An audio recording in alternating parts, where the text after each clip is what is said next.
नमस्कार, इस YouTube के मंच पर आप सभी का स्वागत है। दोस्तों, जैसा कि आप सब जानते हैं कि हम इस चैनल के माध्यम से हिंदी साहित्य के विविध स्वरूपों पर बातचीत करने के लिए आप सबके समक्ष उपस्थित होते हैं।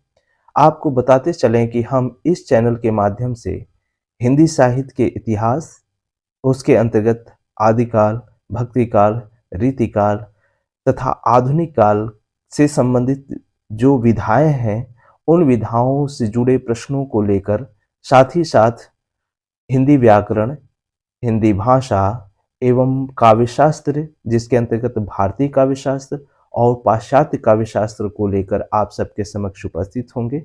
इससे संबंधित जितने भी प्रश्न बन सकते हैं या जितने प्रश्न अभी तक पूछे गए हैं, उन सभी को इस चैनल के माध्यम से आप सबके समक्ष रखने की योजना है। ये प्रश्न परीक्षा की दृष्टि से तो महत्वपूर्ण है ही हैं, साथ ही आगामी जितनी भी परीक्षाएँ हैं, उनके लिए भी वे सार्थक सिद्ध होंगे।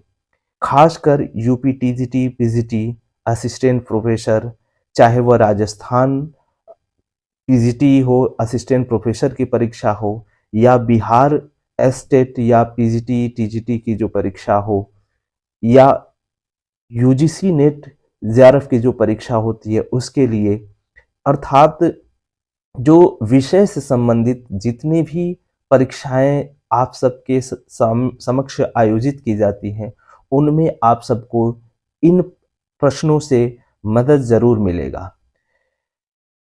प्रश्नों की इस श्रृंखला में एक खास बात यह है कि प्रश्नानुसार या आवश्यकता अनुसार उन प्रश्नों पर विस्तार पूर्वक बातचीत की जाएगी।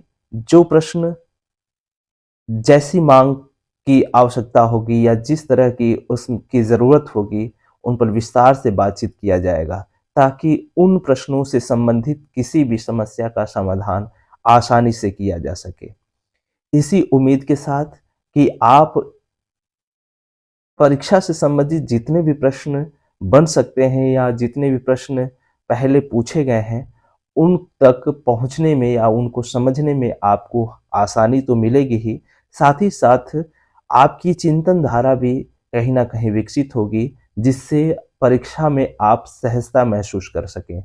इसी उम्मीद के साथ हम यहाँ प्रश्नों की जो श्रृंखला लेकर आप सबके समक्ष उपस्थित हो रहे हैं, उसके अंतर्गत जितने भी प्रश्न बनेंगे, उन प्रश्नों को हम यहाँ पर एक-एक करके रखेंगे। आइए आज हम जिस प्रश्नों को लेकर प्रश्नों की श्रृंखला को लेकर प्रश्नों की इस श्रृंखला में आज हम जिस प्रश्नों को लेकर उपस्थित हैं, वह प्रश्न काव्य शास्त्र से संबंधित है। एक निवेदन, यदि आप इस चैनल को अब तक सब्सक्राइब नहीं किए हैं, तो इसे सब्सक्राइब ज़रूर करें, ताकि इस चैनल के माध्यम से जो भी नए जानकारियाँ आप तक पहुँचाने की कोशिश की जाती है, उसे आसानी से पहुँचाने में मदद मिल सके। साथ ही इसे शेयर करना भी ना भूलें, जिससे आप ही जैसे ज़रूरतमंद लोगों तक इसकी पहुँच बन सके। आइए हम सीधे स्क्रीन पर चलते हैं और प्रश्नों को एक-एक करके देखते और समझते हैं। पहला प्रश्न है, निम्नलिखित में से कौन सा युग्म सही नहीं है? एक तरफ आचार्यों का नाम दिया हुआ है और दूसरी तरफ उनके द्वारा जो प्रतिपादित संप्रदाय है, उसका नाम दिया हुआ है। इसमें से ये देखना है कि कौन सा आचार्य ने कौन सा संप्रदाय या कौन सा सिद्धांत प्रतिपादित किया है। जो सही है उसको सही सुमलित देख लेना है और जो गलत है उसी को यहाँ पर छाँटना है। तो आइए देखते हैं। यहाँ पर जो ऑप्शन ए है उसमें भट्ट लोलट नाम दिया है। भट्ट लोलट के सामने जो सिद्धांत दिया है वह है उत्पत्तिवाद। तो ये देखना है कि उत्पत्तिवाद सिद्धांत क्या इन्हीं का दिया हुआ है। शंकु के सामने अनुमितिवाद, जो मम्मट है, मम्मट के सामने भुक्तिवाद और अभिनवगुप्त के समक्ष जो सामने है वो अभिव्यक्तिवाद। अब इसमें से प्रश्न जो पूछा जा रहा है वह प्रश्न है कि कौन सा युग्म सही नहीं है। तो आपको बताना है कि कौन सा युग्म सही नहीं है। तो यदि आप ध्यान से पढ़े होंगे, रस निष्पत्ति में जो व्याख्याता आचार्य हैं, उनके द्वारा जो प्रतिपादित मत है या सिद्धांत है, वो कौन-कौन से हैं यदि आप जानते हैं तो इसमें से जो ऑप्शन सी है, वह सिद्धांत गलत है, क्योंकि आचार्य मम्मट ने भुक्तिवाद सिद्धांत नहीं दिया है, बल्कि भट्ट नायक ने भुक्तिवाद नामक सिद्धांत दिया है। तो इस तरीके से हमारा प्रश्न का जो सही उत्तर होगा वह है ऑप्शन सी। अगले प्रश्न पर चलते हैं। प्रश्न नंबर 2, रस निष्पत्ति के संबंध में चित्र तुरंग न्याय की मान्यता किस आचार्य की है? एक बार प्रश्न फिर से देखें। रस निष्पत्ति के संबंध में चित्र तुरंग न्याय की मान्यता किस आचार्य की है? चित्र तुरंग न्याय उसी रस सिद्धांत के जो व्याख्याता आचार्य रहे हैं उन्हीं आचार्यों में से एक आचार्य ने चित्र तुरंग न्याय की व्याख्या करते समय इसका वर्णन किया है और बड़े विस्तार से अपने सिद्धांत के अंतर इस मत को प्रतिपादित भी किया है। तो ये बताना है कि कौन ऐसे आचार्य है जिन्होंने चित्र तुरंग न्याय की व्याख्या की है या मान्यता को स्वीकार किया है। ऑप्शन आते हैं। ऑप्शन ए है अभिनवगुप्त, बी भट्टलोलट, सी शंकुक तथा डी भट्टनायक। यह जीआईसी परीक्षा 2012 और डाइट परीक्षा 2014 में पूछा गया प्रश्न है। आप देख सकते हैं कितना इम्पोर्टेंट प्रश्न है। तो यदि आप थोड़ा बहुत रस सिद्धांत से वाकिफ हैं तो ये प्रश्न का जवाब आप सही लगा सकते हैं। जी, ऑप्शन सी। जो शंकुक हैं उन्होंने ही चित्र तुरंग न्याय की व्याख्या की थी और इन्होंने जो सिद्धांत प्रतिपादित किया वह सिद्धांत है अनुमितिवाद। अनुमितिवाद नामक सिद्धांत दिया है और इनका जो दर्शन है वो है न्याय दर्शन। इन्होंने नट नटी के आक्षेप में रस की जो प्राप्ति होती है उसको स्वीकारा है और इनका मत है कि यह जो रस होता है वह नट नटी पहले अनुमाप्य करते हैं यानी अनुमान के माध्यम से उसे ग्रहण करते हैं। तो इस तरीके से शंकुक का जो मत है अनुमितिवाद, उसी के अंतर्गत चित्र तुरंग न्याय की व्याख्या इन्होंने स्पष्टता की है। तो इसका सही जो ऑप्शन सही उत्तर हुआ वह सी। अगले प्रश्न पर चलते हैं। प्रश्न इसका स्पष्टीकरण देख लेते हैं। स्पष्टीकरण में बताया गया है कि रस निष्पत्ति के संबंध में चित्र तुरंग न्याय की मान्यता आचार्य शंकुक की है। भट्टनायक ने रस सिद्धांत के अंतर्गत साधारणीकरण व्यापार का सर्वप्रथम उल्लेख किया था। तो इस तरीके से एक एक यहाँ पर तथ्य यह भी जाने कि भट्ट जो नायक हैं उन्होंने अपने रस सिद्धांत की जो व्याख्या करते समय साधारणीकरण की जो बात थी उसको उठाया था और माना था कि साधारणीकरण प्रक्रिया किस तरीके से संभव हो पाती है, इसकी भी बात उन्होंने की थी। अगले प्रश्न पर चलते हैं।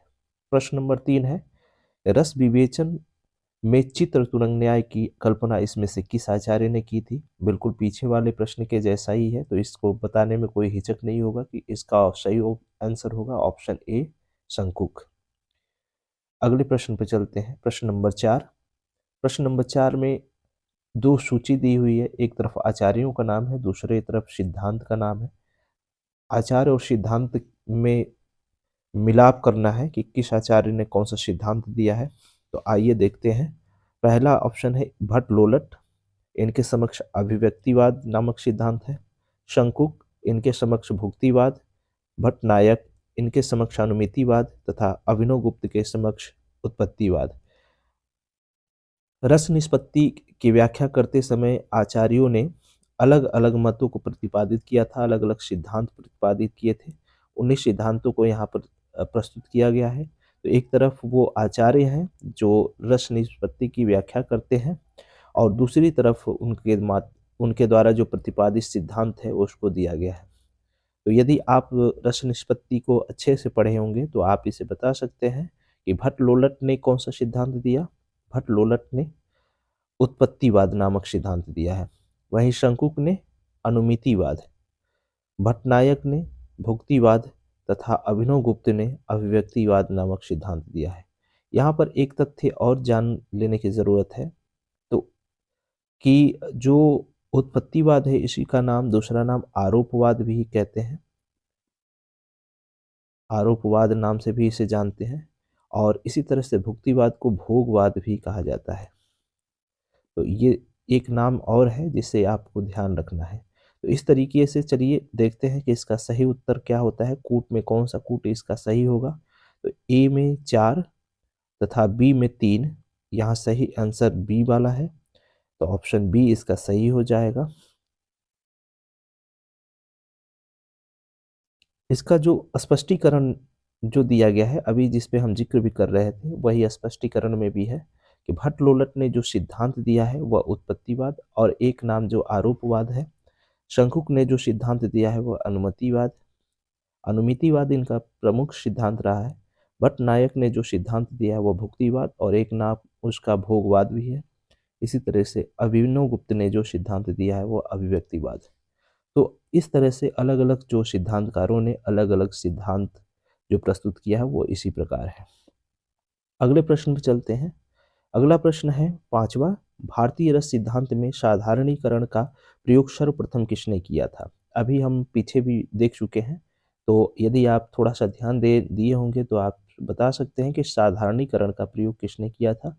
तो ऑप्शन दिया है आचार्य विश्वनाथ, दूसरा जो बी ऑप्शन है आचार्य जगन्नाथ, सी ऑप्शन है आचार्य भट्टनायक, तथा डी ऑप्शन है आचार्य अभिनवगुप्त। तो आप देखे थे कि आचार्य भट्टनायक ने साधारणीकरण की जो साधारणीकरण की जो मत था, जो सिद्धांत था, इसका प्रतिपादन किया था, और इनका जो सिद्धांत है, जो मत है, वह है भोगवाद या भुक्तिवाद। तो इसको भी ध्यान रखिएगा। इसके स्पष्टीकरण को देख लेते हैं। स्पष्टीकरण में बताया गया है कि भारतीय रस सिद्धांत में साधारणीकरण का प्रयोग सर्वप्रथम भट्टनायक ने किया था। साधारणीकरण शब्द का प्रयोग भट्टनायक ने रस निष्पत्ति संबंधी भरत सूत्र की व्याख्या के लिए किया। उनके अनुसार काव्य और नाटक में अभिधा से भिन्न दूसरा भावकत्व शक्ति अपने व्यापार से विभावादि को साधारणीकृत रूप में प्रस्तुत कर अस्थायी भाव को भाव्यमान बनाती है। ध्वनिवादियों ने लक्षण और व्यंजना को स्वीकार करते हुए साधारणीकरण में भावकत्व शक्ति का निषेध किया है। तो यहाँ पर एक चीज ध्यान देने की जरूरत है कि इन्होंने साधारणीकरण की जो व्याख्या की उसमें भोजकत्व और भावकत्व तथा अविधा तीन तरह के इसके स्वरूप को माना था। तीन तरह के जो कहीं ना कहीं इसके भेद हैं उसको स्वीकार किया था। इसको हम आगे और भी डिटेल से पढ़ेंगे जब अगले प्रश्न में इसकी बात आएगी। तो यहाँ पर केवल ध्यान रखें कि साधारणीकरण नामक जो मत है, जो सिद्धांत है, वो भट्टनायक ने प्रस्तुत किया था। अगले प्रश्न पर हम चलते हैं। प्रश्न नंबर 6। प्रश्न नंबर 6 में बताया गया है कि भट्टनायक का भुक्तिवाद जो सिद्धांत है वो किस दर्शन पर आधारित है। भट्टनायक, अभी जिनके बारे में हम पीछे भी अध्ययन कर रहे थे, उनका जो भुक्तिवाद सिद्धांत है, इसका एक नाम और है, आप याद करके बताइएगा कि क्या नाम है। भुक्तिवाद सिद्धांत किस दर्शन पर आधारित है? ऑप्शन है ए मीमांस दर्शन, बी न्याय दर्शन, सी शैव दर्शन, तथा डी सांख्य दर्शन।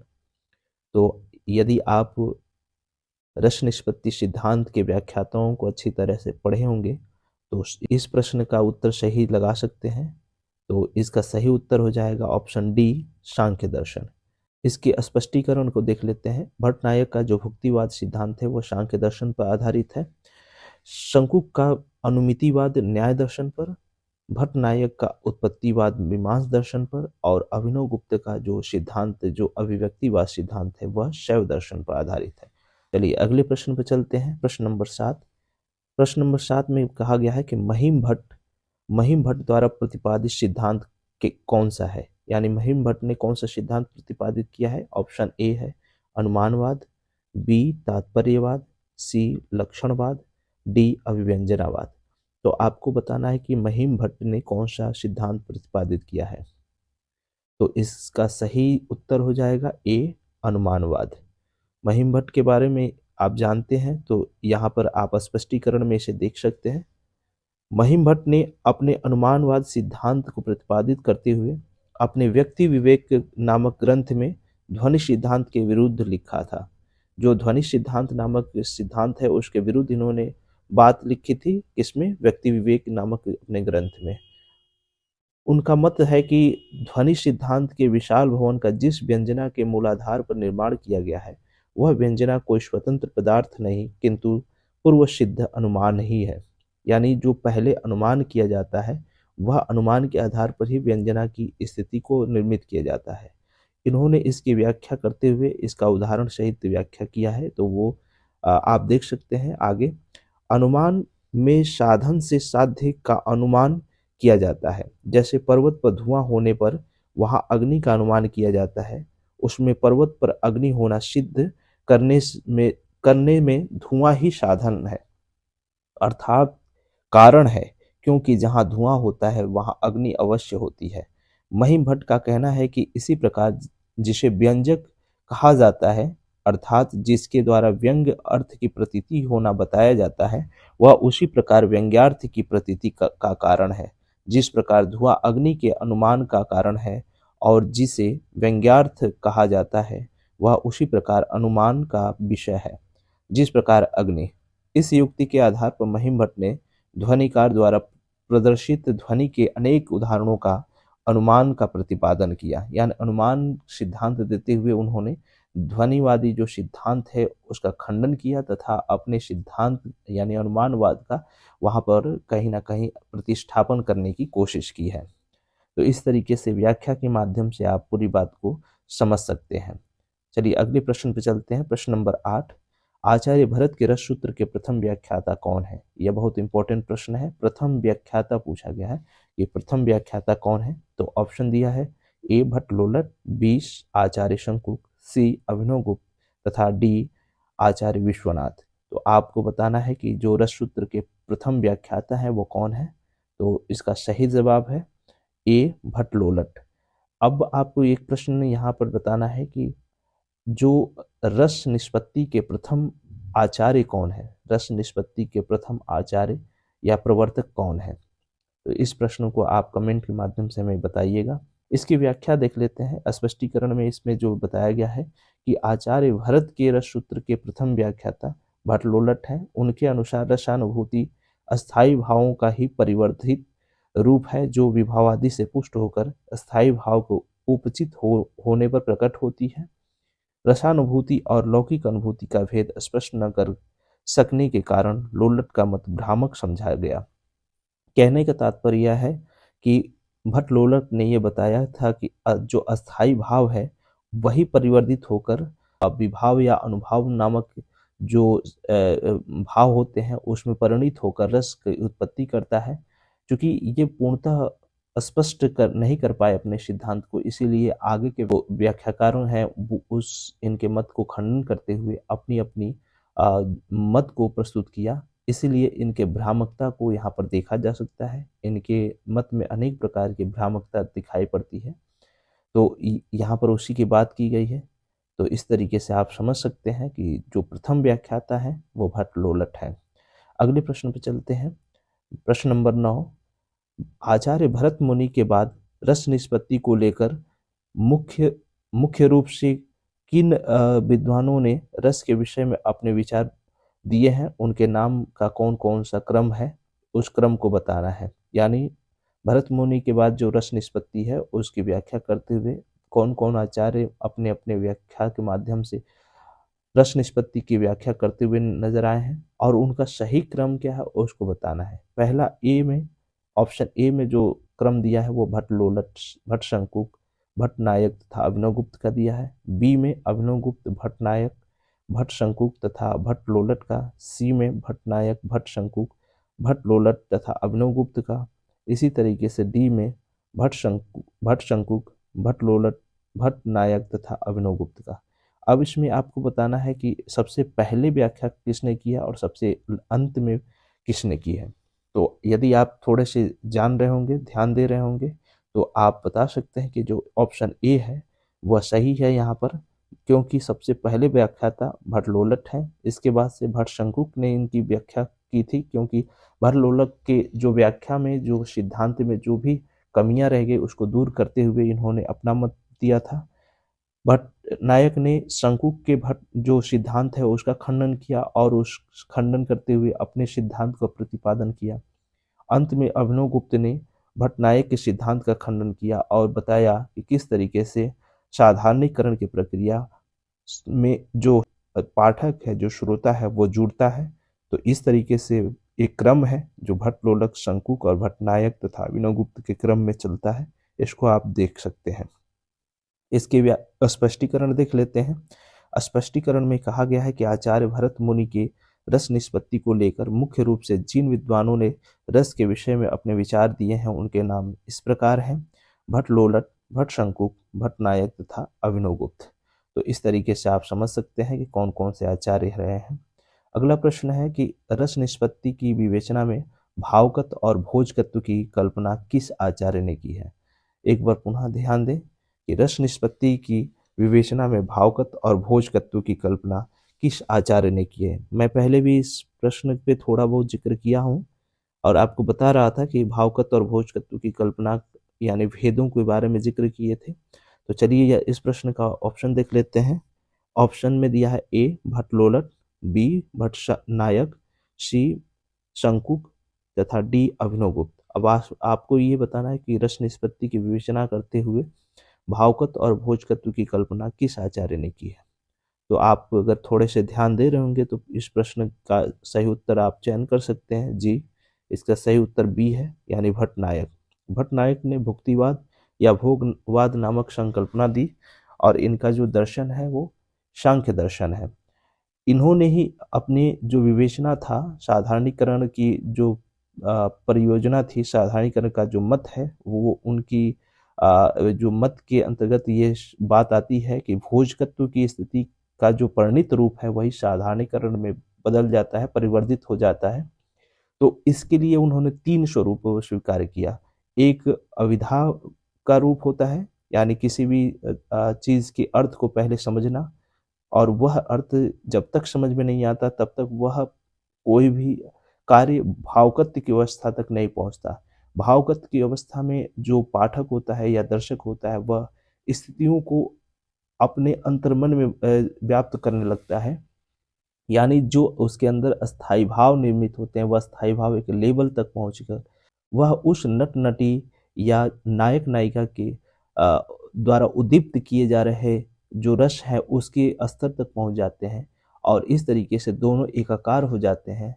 वह भावकत्व की स्थिति है, और जब भोजकत्व की स्थिति तक पहुंचते हैं तो वहां पर एकाकार होकर स्वयं दोनों की जो रस की भाव स्थिति होती है वह एक रूप में बहने लगती है। यानी जिस तरीके का नायक नायक अनुभव कर रहा होता है ठीक उसी तरीके का दर्शक या जो श्रोता होता है वह भी अनुभव करता है, और यही साधारणीकरण की स्थिति मानी गई है।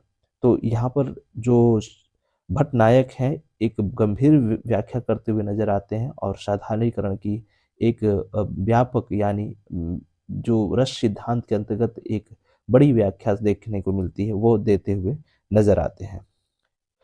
तो अगले प्रश्न पर चलते हैं। प्रश्न नंबर 11, रस सिद्धांत की व्याख्या करके सबसे पहले दर्शक की महत्ता को किसने स्वीकारा है। यानी रस सिद्धांत की व्याख्या करके सबसे पहले दर्शक की महत्ता को कौन जो आचार्य है वो स्वीकार करते हैं। तो ऑप्शन में ए ऑप्शन जो दिया है भट्टनायक, बी अभिनवगुप्त, सी भट्टलोलट तथा डी शंकुक।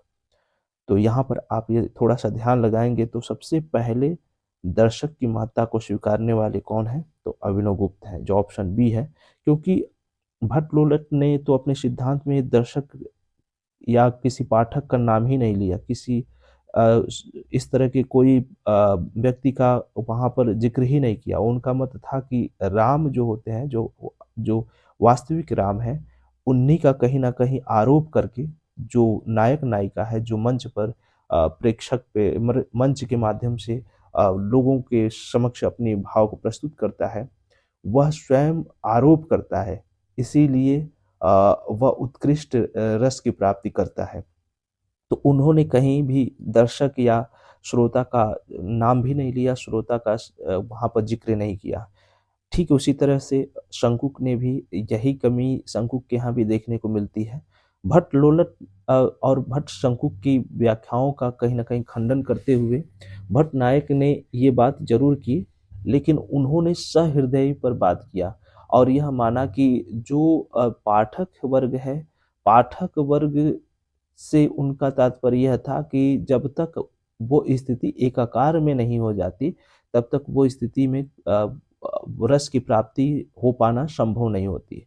लेकिन उन्होंने भी दर्शक की जो महत्ता थी उसको स्वीकार नहीं किया था। यहाँ पर उन्होंने सहृदयी का जो स्वरूप था उसे स्वीकार किया था कि जो नायक नायिका होते हैं वो हृदय के रूप में जब तक उस भावकत्व की या भोजकत्व की स्थिति तक नहीं पहुंच जाते तब तक वो रस की प्राप्ति को पूर्णतः नहीं पा पाते हैं।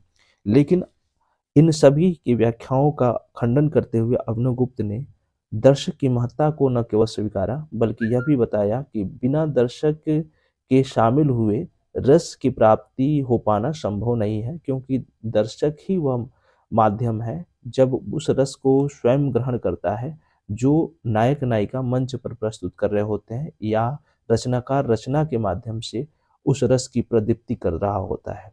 तो इस तरीके से एक बड़ी व्याख्या जो अभिनवगुप्त ने प्रस्तुत की और इसे हम यहाँ देख भी सकते हैं।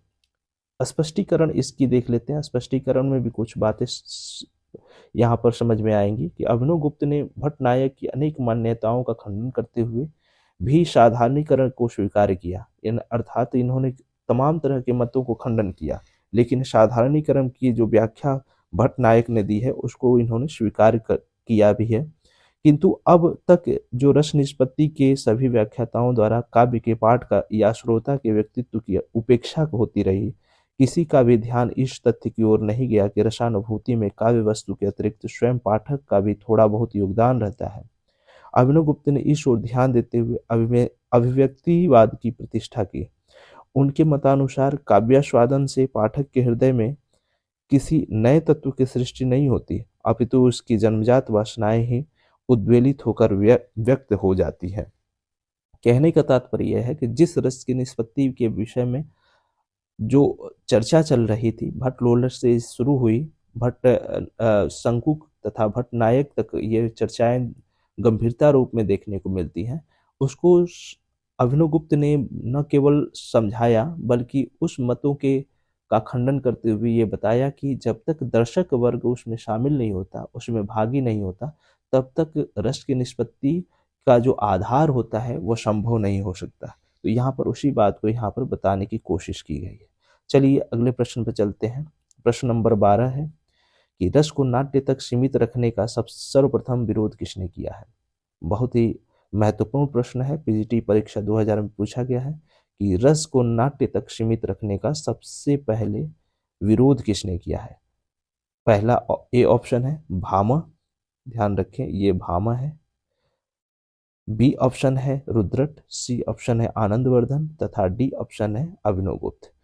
तो यदि आप रस निष्पत्ति के व्याख्याताओं को थोड़ा सा पढ़े होंगे गंभीरता से तो आप बता सकते हैं कि अभिनवगुप्त ने ही सर्वप्रथम जो रस को नाट्य तक सीमित रखने की जो बात हुई थी उसका इन्होंने खंडन किया और बताया कि किस तरीके से जो रस है केवल नाटक तक सीमित नहीं, वह जो लेखन की अन्य विधाएं हैं, चाहे वो नाटक है, चाहे वो काव्य की अन्य के जो विधाएं हैं, वहाँ तक भी इसकी स्थिति देखने को मिलती है। तो इस तरीके से एक वैज्ञानिक या और अर्थपूर्ण इसकी विवेचना करते हुए अभिनवगुप्त ने इसकी महत्ता को स्वीकारा था। तो इस तरीके से हम इसे देख सकते हैं और समझ सकते हैं। अगले प्रश्न पर चलते हैं। प्रश्न नंबर 13। प्रश्न नंबर 13 में बताया कि काव्य गुणों के संबंध में जो कथन सही नहीं है उसे छाटिए। यानी काव्य गुणों के संबंध में कौन सा कथन सही नहीं है उसको बताना है।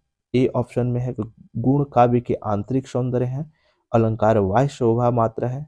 बी गुण रस के उत्कर्ष और काव्य के शोभा कारक तत्व हैं। सी काव्य शास्त्र में काव्य गुणों का विवेचन नहीं मिलता है।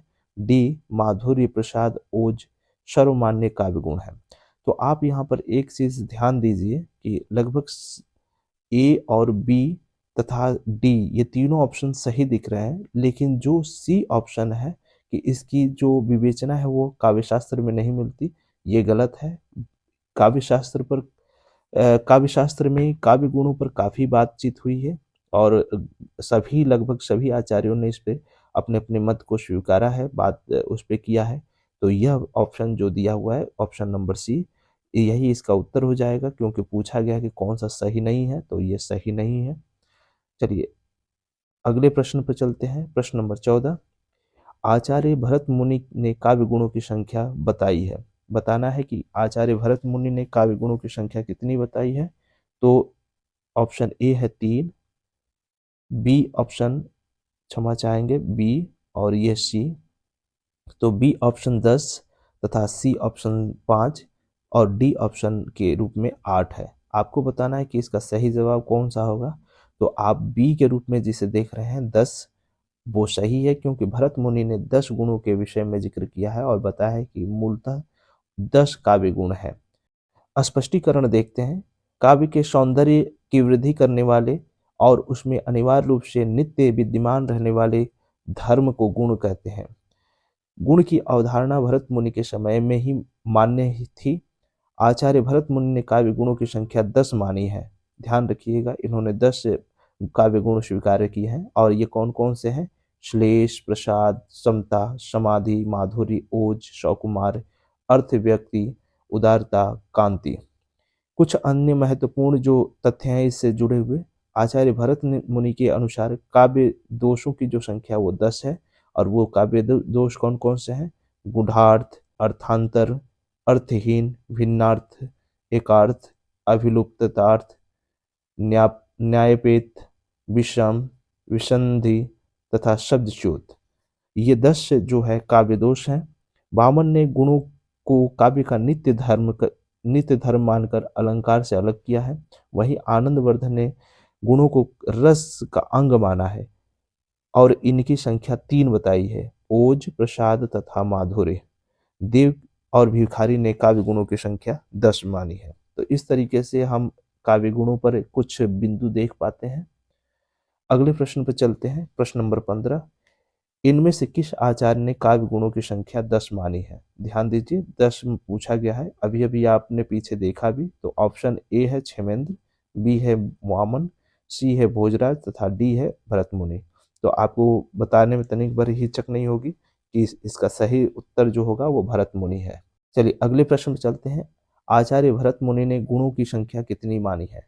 आचार्य भरत मुनि ने गुणों की संख्या कितनी मानी है?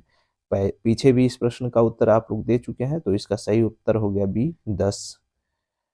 अगले प्रश्न पर चलते हैं। प्रश्न नंबर 18, भरत मुनि ने गुणों की संख्या कितनी बताई है? तो आप इसके पीछे भी आप लोगों ने इसका उत्तर बताया होगा। तो ऑप्शन इसका सीधा सीधा आप बता सकते हैं, तो ए ऑप्शन 10। आचार्य अगले प्रश्न पर चलते हैं। आचार्य मम्मट ने काव्य गुणों की संख्या कितनी मानी है? तो इसका सही जवाब है, यहाँ पर ऑप्शन देख लेते हैं। Option A 10, option B 15, option C 3 तथा ऑप्शन डी 8। तो इस प्रश्न का सही जवाब आपको बताना है कि कौन सा सही जवाब होगा कि आचार्य मम्मट ने काव्य गुणों की संख्या कितनी मानी है। मम्मट का पूछा गया है, तो मम्मट ने काव्य गुणों की संख्या 3 बताई है।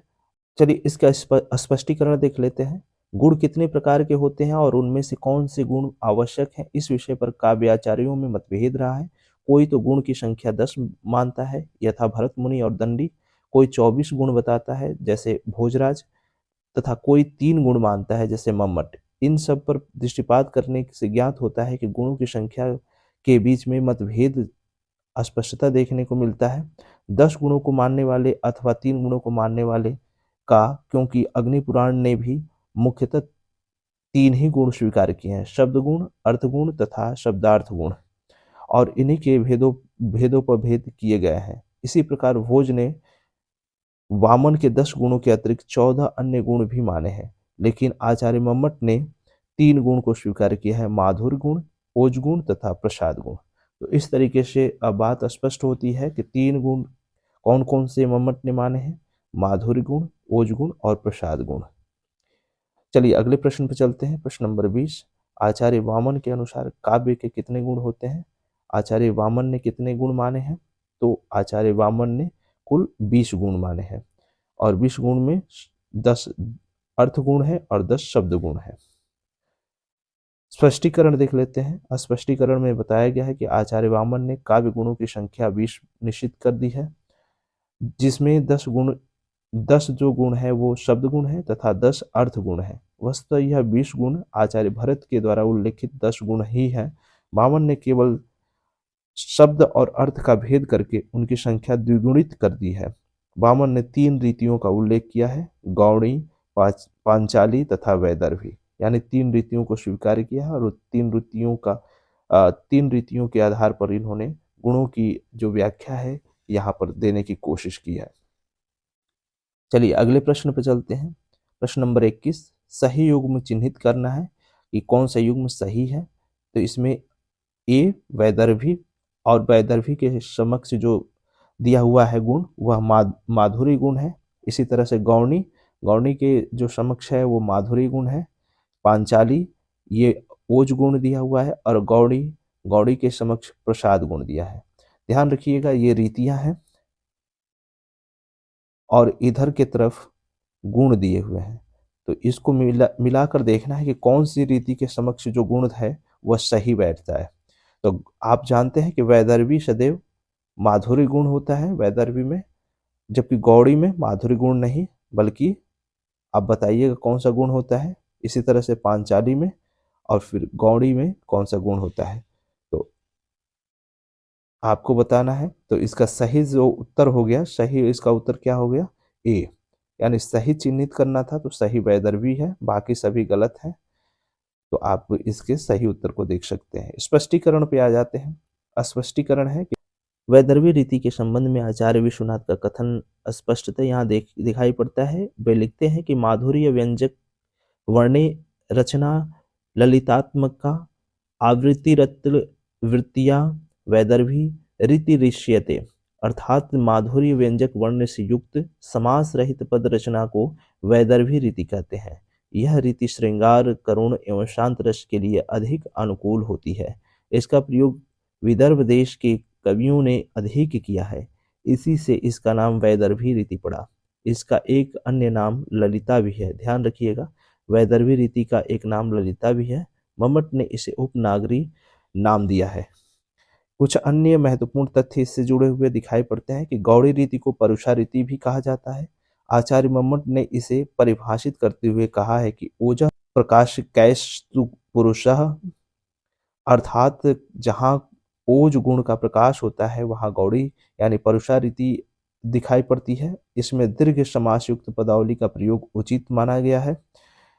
पांचाली रीति के संबंध में कहा गया है कि माधुरी सौकुमार्य प्रपन्न पांचाली, अर्थात पांचाली में मधुरता और सुकुमारता होती है। तो इस तरीके से जो वैदर्भी रीति, गौड़ी रीति और पांचाली तीनों रीतियों का यहाँ जिक्र किया गया और स्पष्टता बताया गया है कि कौन सी रीति में कौन सी रीति जो रीति है वो किस तरह के विवेचना या किस तरह की व्याख्या विशेषताओं से लेकर युक्त होती है।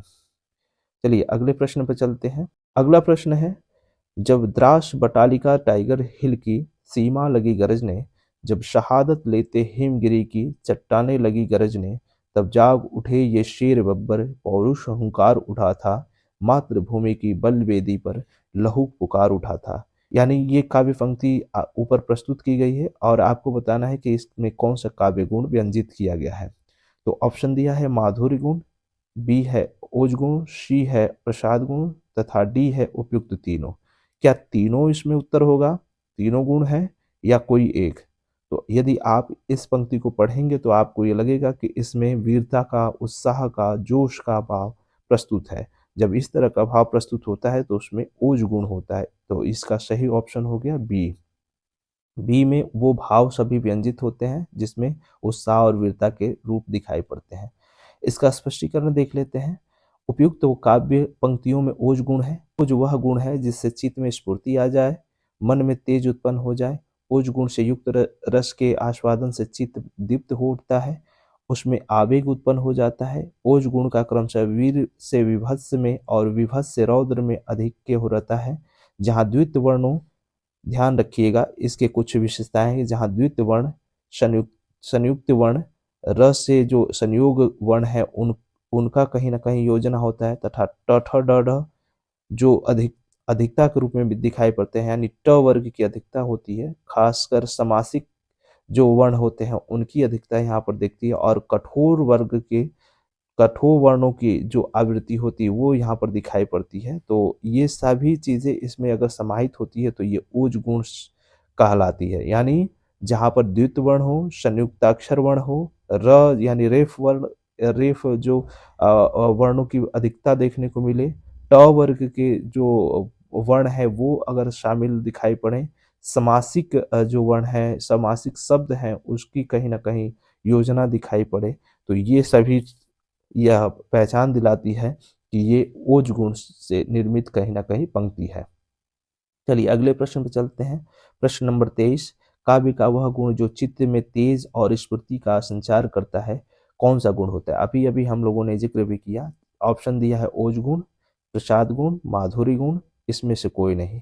तो आप सब जानते हैं कि चित्त में यानी हृदय में तेजी और स्फूर्ति का जो भाव संचरित करता है वो ओज गुण होता है, यानी ओज ही वो गुण है जो हमारे अंदर उत्साह, वीरता, तेज या स्फूर्ति का भाव जगाने की कोशिश करता है। यदि ये सभी भाव पंक्तियों में दिखाई पड़ेगा तो वहां पर भी ओज गुण की प्रधानता विद्यमान होगी। अगले प्रश्न पर चलते हैं। अगला प्रश्न है, वीर रस प्रधान रचना में कौन सा गुण प्रधान होता है? अभी अभी हम लोगों ने पीछे देखा भी कि जिसमें क्रांति, उत्साह, जोश, कहीं ना कहीं इस तरह के भाव अगर कहीं ना कहीं वर्णित दिखाई पड़ते हैं तो उसमें कौन सा गुण विद्यमान होता है? तो उसमें ओज गुण आता है। तो इसका सही ऑप्शन ए हो जाएगा कि ओज गुण इसका इसमें विद्यमान होगा। क्वेश्चन नंबर 25, पंक्ति दी हुई है और ये इसमें बताना है कि काव्य गुण कौन सा है। तो पंक्ति क्या है? चिक्करहि मरकट भालू छल बल करहि जेहि खल छीजहि। पंक्ति में कौन सा काव्य गुण है? तो आप देखकर ही चीजों को समझ सकते हैं कि इसमें किस तरह की बात कही गई है, जिसमें कहीं ना कहीं चिढ़ाड़ने की, कहीं ना कहीं गुस्सा करने की, क्रोध करने की, आक्रोश करने के भाव को व्यंजित किया गया है। तो जब इस तरह का भाव व्यंजित हो, इस तरह के भाव दिखाई पड़े तो उसमें कौन सा गुण होगा? ऑप्शन दिया है ए प्रसाद, बी ओज, सी माधुरी तथा डी दिया है उपयुक्त में से कोई नहीं। यह यूपीपीएससी में पूछा, यानी एलटी ग्रेड का जो परीक्षा थी उसमें पूछा गया प्रश्न है। तो इसका सही उत्तर आप सब बता सकते हैं। इसका सही उत्तर होगा ऑप्शन बी ओज गुण, क्योंकि ओज ही वह है जिसमें क्रोध, आवेश, उग्रता इस तरह के भाव व्यंजित होते हैं। तो इसका सही उत्तर ओज होगा। स्पष्टीकरण देख लेते हैं कि उपयुक्त पंक्ति में ओज गुण है। इस पंक्ति में द्वित्व वर्ण तथा संयुक्त वर्ण र का प्रयोग इस यहाँ पर देखा जा सकता है, यानी ये सारी चीज उसमें विद्यमान है। प्रश्न नंबर अगला 26, माधुरी गुण की किस रस से में स्थिति देखने को मिलती है? यानी माधुरी गुण का जो व्यंजन होता है, माधुरी गुण की जो स्थिति होती है वह किस रस में देखने को मिलती है? तो ऑप्शन इसका है ए करुण और रौद्र रस, बी श्रृंगार और करुण रस, सी श्रृंगार और वीर रस, डी शांत और वीर रस। तो आपको बताना है कि कौन से रस में माधुरी गुण की व्यंजता दिखाई पड़ती है, यानी माधुरी गुण की स्थिति किस रस में विद्यमान होती है। तो इसका सही उत्तर होगा बी श्रृंगार और करुण रस। श्रृंगार और करुण रस में ही इसकी व्यंजति देखने को मिलती है, यानी माधुरी गुण में श्रृंगार और करुण रस की स्थिति सदैव विद्यमान रहती है। इसका स्पष्टीकरण देख लेते हैं। माधुरी गुण की श्रृंगार और करुण रस में स्थिति होगी। प्रसाद, माधुरी और ओज काव्य के 3 गुण बताए गए हैं। रसों में इनकी अवस्थिति इस प्रकार है। प्रसाद में लगभग सभी रस होते हैं, माधुर्य में श्रृंगार और करुण रस तथा ओज में वीर और रौद्र रस। तो इसको याद रखिएगा, इसको ध्यान रखिएगा। अगले प्रश्न पर चलते हैं। एक पंक्ति दी हुई है और उस पंक्ति के नीचे बताना है कि आप कौन सा इसमें काव्य गुण विद्यमान है। पंक्ति इस प्रकार है, मैं जो नया ग्रंथ विलोकता हूँ, भाता मुझे सो नव मित्र सा है, देखूं उसे मैं नित बार बार, मानो मिला मित्र मुझे पुराना। तो इसमें बताना है कि काव्य गुण कौन सा है। तो ऑप्शन ए है प्रसाद, ऑप्शन बी है ओज और ऑप्शन सी है माधुरी तथा डी है इनमें से कोई नहीं। यह पीजीटी परीक्षा 2010 में पूछा गया प्रश्न है और इसमें आपको ये बताना है कि इसमें कौन सा गुण विद्यमान है। तो यदि आप इसे थोड़ा सा भी ध्यान देंगे, थोड़ा सा भी गौर करेंगे तो ये आप बता सकते हैं कि इसमें सी ऑप्शन यानी माधुरी गुण विद्यमान है। और माधुरी गुण का मतलब है जो चित्त को पगला देने वाला, यानी आनंद प्रधान गुण हो, उसमें माधुर्यता का गुण विद्यमान होगा। माधुर्यता के लिए आवश्यक है कि उसके जो बनावट हो, यानी जो पंक्ति की जो निर्मिति होती है वह जो अनुनासिक जो वर्ण है, यानी जो पंचमाक्षर वर्ण होते हैं, पंचमाक्षर वर्णों की यहाँ पर व्यंजना देखने को मिलती है। और साथ ही कोमल जो वर्ण होते हैं, कोमल पदावली वर्णों की यहाँ पर अधिकता देखने को मिलती है। यहाँ पर कठिन और क्लिष्ट वर्ण नहीं देखने को मिलेंगे। तो ये सारी चीजें यहाँ पर दिखाई पड़ती हैं और हृदय में कोमलता का भाव जागृत हो जाता है। तो इस तरीके चीज आप देख सकते हैं जो यहाँ पर विद्यमान है। आइए प्रश्न नंबर 28 पे चलते हैं। यहाँ पर भी एक पंक्ति दी गई है और बताया गया है कि इसमें कौन सा गुण विद्यमान है। तो पंक्ति देखते हैं। निरख सखी ये खंजन आए, फेरे उन मेरे रंजन ने नयन इधर मन भाए। यह पंक्ति उस समय की है जब उर्मिला अपने पति लक्ष्मण के द्वारा भेजे गए, यानी कल्पना करती है जो उसके आसपास जो हंस है जो कलरव कर रहे होते हैं, उसे यह आभास होता है कि उसके पति ने इधर की तरफ नजर फेरी है उन्हें याद करते हुए, इसीलिए हंस उनका संदेशा लेकर आए हैं। तो यहाँ पर आप देख सकते हैं कि ये प्रेम के पूरे वातावरण का जिक्र किया गया है। और जब प्रेम का जो वर्णन किया जाए पंक्ति में, प्रेम की भावना उद्दीप्त की जाए, तो वहां पर कौन सा गुण होता है? तो ऑप्शन दिया है ए ओज गुण, बी प्रसाद गुण, सी माधुर्य गुण और डी इनमें से कोई नहीं। तो आप जानते हैं कि प्रेम की स्थिति यानी श्रृंगार का वर्णन अगर पंक्ति में किया जाता है तो उसमें माधुर्य गुण होता है। तो इसका सही उत्तर जो होगा वो सी माधुर्य गुण है। तो इस तरीके से हम पंक्तियों को देख सकते हैं। अगला प्रश्न है प्रश्न नंबर 29। काव्य का वह गुण जो चित्त में तेज और स्फूर्ति का संचार करता है, कौन सा गुण कहलाता है? हम इस प्रश्न को देख भी चुके हैं पीछे, तो ये बताने की जरूरत नहीं है। ये अगर आप ऑप्शन समझ पा रहे होंगे तो इसका सही ऑप्शन ए है, ओज गुण। क्योंकि प्रसाद गुण में चित्त को में तेजी और स्फूर्ति वाला भाव नहीं होता है और न ही माधुर्य गुण में होता है। तो ओज गुण ही है जिसमें ये सारी चीज देखने को मिलता है। आज का अंतिम प्रश्न देख लेते हैं। अंतिम प्रश्न एक पंक्ति दिया हुआ है और इसमें काव्य दोष बताना है। ध्यान दीजिए, काव्य गुण नहीं बल्कि काव्य दोष बताना है कि कौन सा इसमें काव्य दोष निहित है इस पंक्ति में। तो पंक्ति इस प्रकार है कि तरु रिपु रिपुधर देख के विरहीन ती अकुलाय। यानी ये पंक्ति दिया है तरु रिपु रिपुधर देख के विरहीन ती अकुलाय में कौन सा काव्य दोष है? तो आप यदि थोड़ा सा ध्यान देंगे तो इसमें जो भी दोष विद्यमान है उस दोष को आप बता सकते हैं कि कौन सा दोष है। तो इसका ऑप्शन जो दिया हुआ है ए च्युत संस्कृत दोष, बी अधिक पदत्व दोष, सी न्यून पदत्व दोष तथा डी क्लिष्ट दोष। तो इसमें जो ऑप्शन डी है वो क्लिष्ट दोष, यही इसका सही उत्तर हो जाएगा। क्योंकि क्लिष्ट दोष का मतलब होता है जो कठिन वर्णों की व्याप्ति की गई हो, अर्थ को दुरूह बनाने वाले शाब्दिक चमत्कारों के प्रयोग से यह दोष काव्य में आ जाता है। यानी यहाँ पर अर्थ को क्लिष्ट बनाने की कवि की योजना है, उसे कठिन बनाने की कोशिश यहाँ पर पंक्ति में करने की कोशिश कर रहा होता है। यहाँ पर पंक्ति का यह तात्पर्य है कि वृक्ष का जो शत्रु है वह अग्नि है, यानी तरु मतलब वृक्ष, और इसका रिपु माने शत्रु जो है वो अग्नि है। और इसी तरह से अग्नि का जो शत्रु है वह जल है, और उस जल को धारण करने वाला जो बादल है। तो इस तरीके से जो पंक्ति के माध्यम से जो कवि है वो बताना चाह रहा है कि वो बादल कितने मनोरम होता है, कितना हृदय को प्रसन्न करने वाला हो। तो सीधे सीधे बात को वो नहीं कह के कठिन कठिन चीजों को यहाँ पर शामिल कर रहा है। इसीलिए यहाँ पर क्लिष्ट दोष की व्याप्ति यहाँ देखने को मिलती है, क्योंकि वह कठिनाई को उत्पन्न करना चाहता है। तो यह शास्त्रीयता प्रस्तुत करने की एक अपनी खूबी है, इसीलिए इस तरह की पंक्तियों में इस तरह के दोष अक्सर देखने को मिल जाते हैं।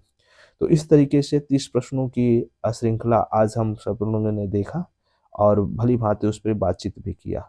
मुझे आशा है कि आप सबको यह जो मेरे द्वारा प्रयास किया जा रहा है इस चैनल के माध्यम से वह पसंद आ रहा होगा। अपने विचार हमें कमेंट के माध्यम से जरूर प्रस्तुत करेंगे। चलिए आगे हम पुनः कुछ प्रश्नों को लेकर आप सबके समक्ष प्रस्तुत होंगे। तब तक के लिए विदा दीजिए, पुनः मिलेंगे। धन्यवाद।